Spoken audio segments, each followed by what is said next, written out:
crianças? Então, hoje em Geografia, nós vamos falar sobre migração, urbanização, mas antes nós precisamos entender um pouquinho o que aconteceu no Brasil com esse processo de industrialização.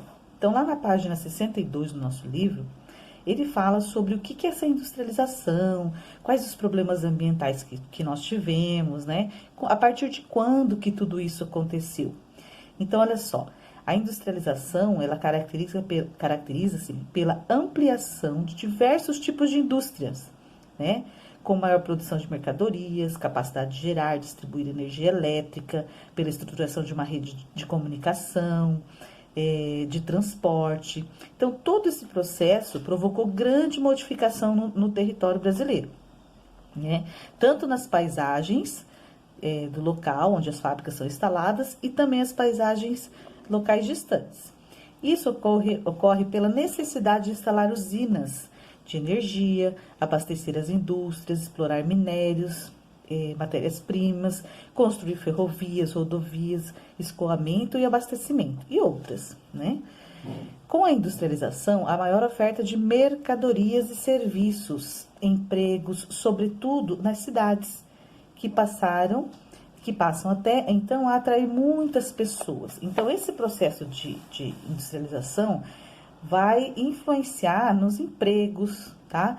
Na demanda de pessoas que estão no campo, querem vir para a cidade. Tudo isso vai interferir. Então, olha só. Tudo isso levou à modernização do território, com maior integração entre a cidade e o campo, né? Que é a área rural e a área urbana, entre os quais circulam produtos, pessoas e informações. Também houve aumento de interação entre as cidades, as quais são interligadas por redes de transportes, olha só, rodovias, ferrovias. Tem uma foto aqui da Dutra, né? Presidente Dutra, olha que legal. A industrialização também pode gerar problemas ambientais. Aí entra uma outra questão, tá? Os problemas ambientais. Então, aqui no nosso livro também vai falar sobre isso.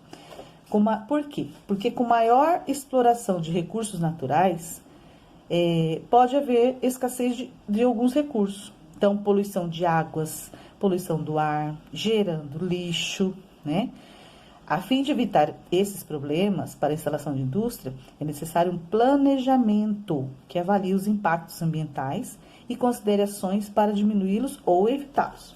Então, nessa página aqui, na página 63, olha que legal, tem duas figuras aqui, duas imagens que mostram uma imagem de satélite de tempos diferentes. Então, olha só, a industrialização no Brasil, ela desenvolveu-se no decorrer do século XX, principalmente a partir dos anos de 1930, provocando todas essas transformações que a Pro falou.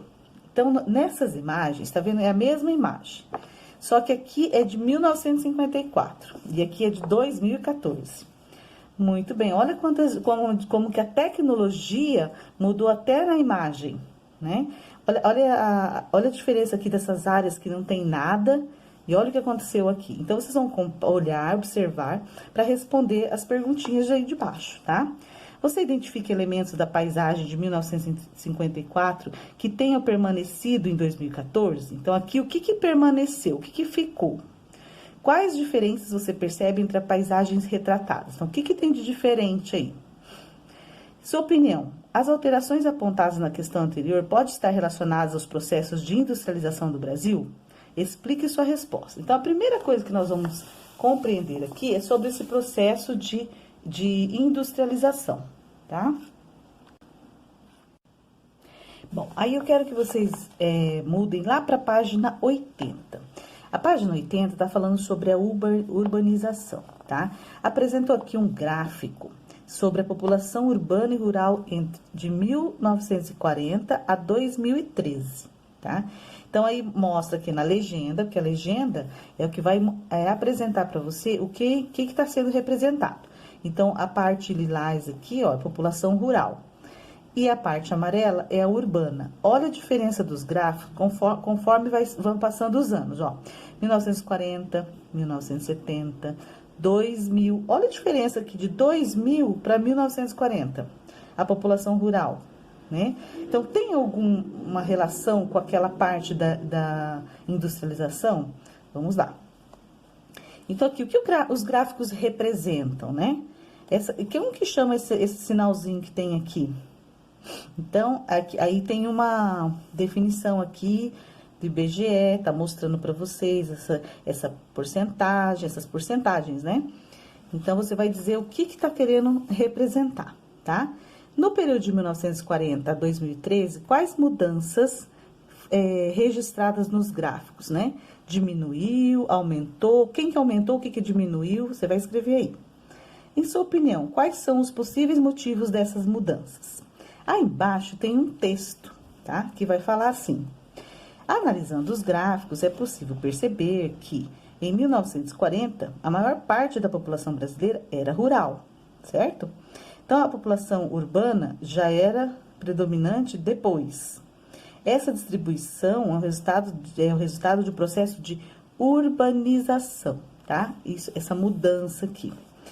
No Brasil, esse processo intensificou-se a partir de 1940, com um grande número de pessoas deixou o campo para viver na cidade. Por quê? Por causa do desenvolvimento das atividades industriais. Isso tá vendo como está relacionado? Da mecanização da agricultura, concentração de terras do campo. Então, as pessoas, elas buscavam empregos, melhores condições de vida nos centros urbanos. E a partir de 1970, quando a maior parte da população brasileira já vivia nas cidades, o ritmo do processo de urbanização passou a diminuir. Olha que interessante, mudou aqui, né? Então, vamos lá. As transformações da cidade no campo.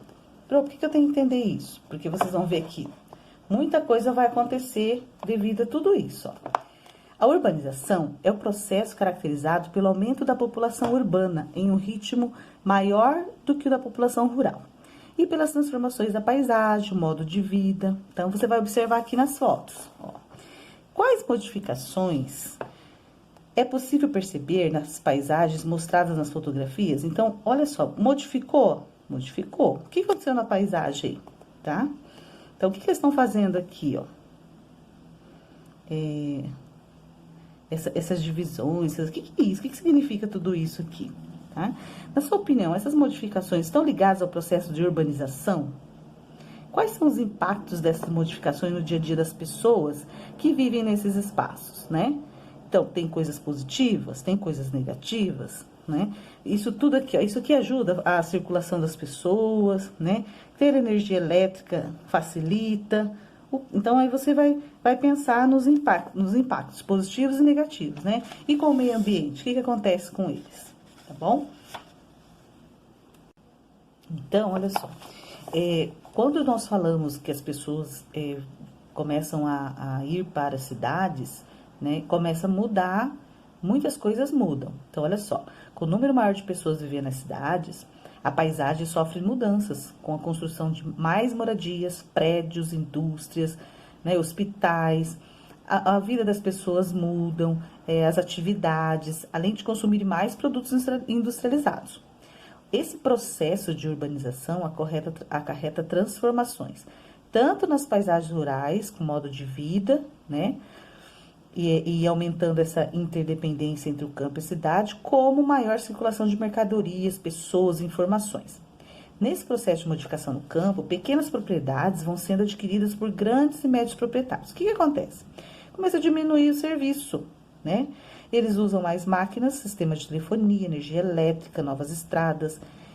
E nas pequenas e médias propriedades, a maior parte da mão de obra é formada pela própria família. E os rendimentos são exclusivamente da propriedade que eles têm, né? Que produz boa parte dos alimentos consumidos pelos brasileiros. E aí o que acontece?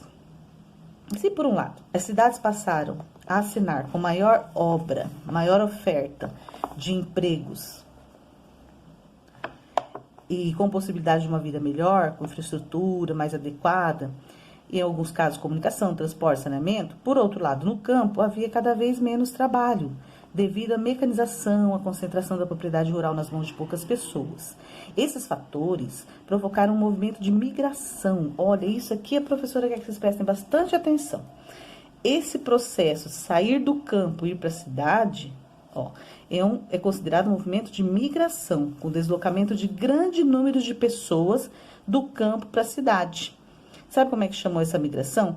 Êxodo rural, tá? Tem até uma foto aqui, tá vendo? As pessoas em cima de um caminhão, o caminhão transportando pessoas da região do Nordeste que deixaram o campo em busca de melhores condições de vida em São Paulo, tá? Isso aqui em 1960.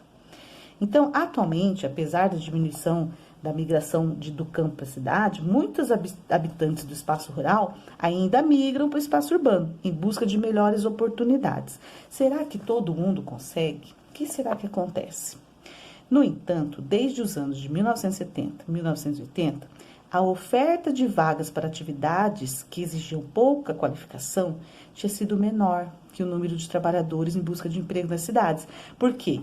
Se você busca um emprego numa cidade onde tudo é industrializado, onde é tudo mais moderno, você também tem que se especializar.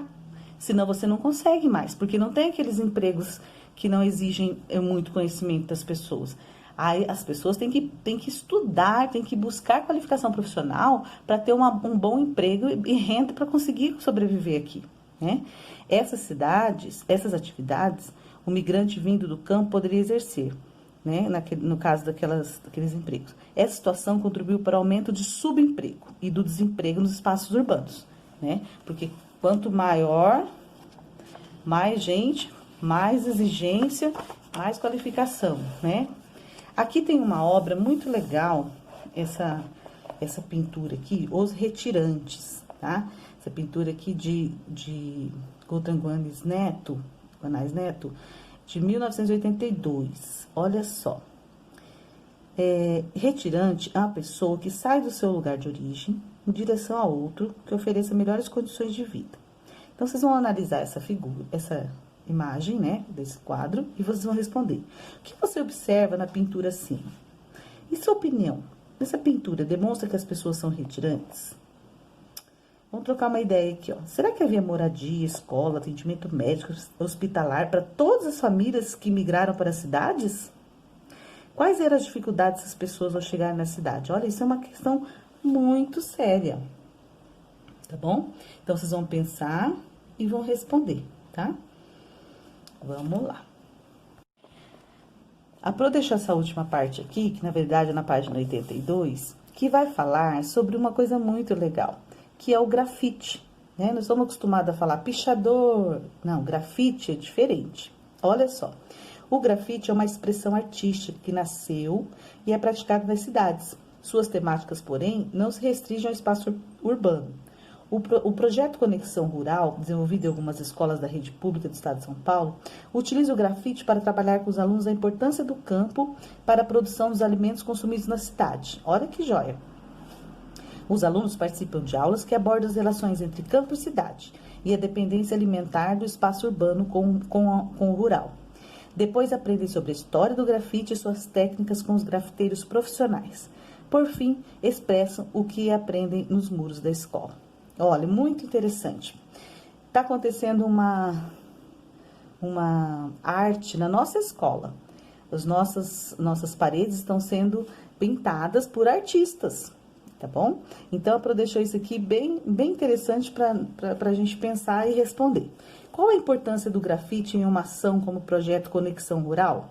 No lugar onde você vive, há grafite pelas ruas e os muros da cidade? Se sim, que temáticas eles apresentam? Se não, você gostaria que houvesse? Em que espaços? Então, São Paulo tem, né? Então, vamos pensar aí, tá bom?